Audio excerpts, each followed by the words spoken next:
Mae'n enwau llefydd yn cael ei dylanwadu gan gymaint o wahanol bethau. Pobl, daearyddiaeth, ond yma yn Rhosllannerchrugog, natur sydd wedi gadael ei farc. Rhos i ddechrau, tir corslid. Yna Llanerch, darn penodol o'r tir sy'n rugog neu'n llawn grug. Ond mae diwydiant hefyd wedi siapio enwau'r ardal yma.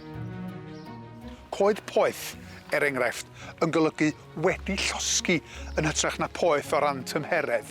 A gan fod yr enw wedi ei gofnodi mor bell yn ôl am 1391, mae'n awgrymu fod na weithgarwch diwydiannol yma ymhell cyn i'r chwyldro diwydiannol gyrraedd.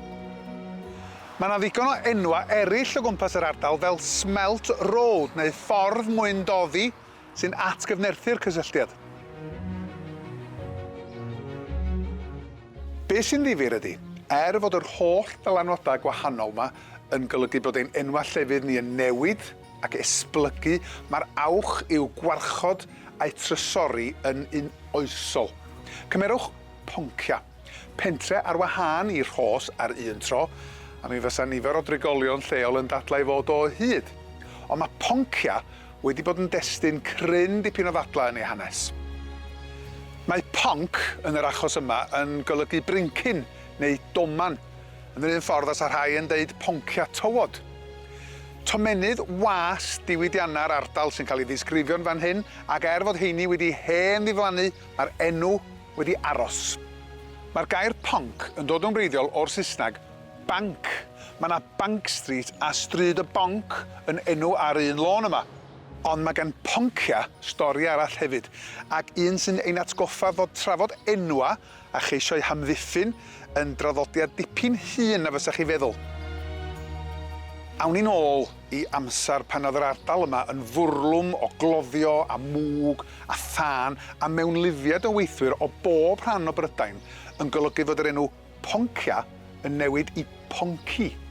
A mi oedd acen y bobl leol yn golygu fod Poncia yn swnio'n debycach i Poncie. Felly drwy hynny, fe ddaeth y gair Poncie i'w ddefnyddio ar lafar ac yn ysgrifenedig. Roedd y peth yn bwnc llos gyfer rhai o blaid cadw'r enw Poncie, ac eraill yn deud mae'r hyd debyg i donci, mae rhaid i newid o. Ond i newid o i be? Mynd yn ôl i'r hen enw Cymraeg neu fathu newydd?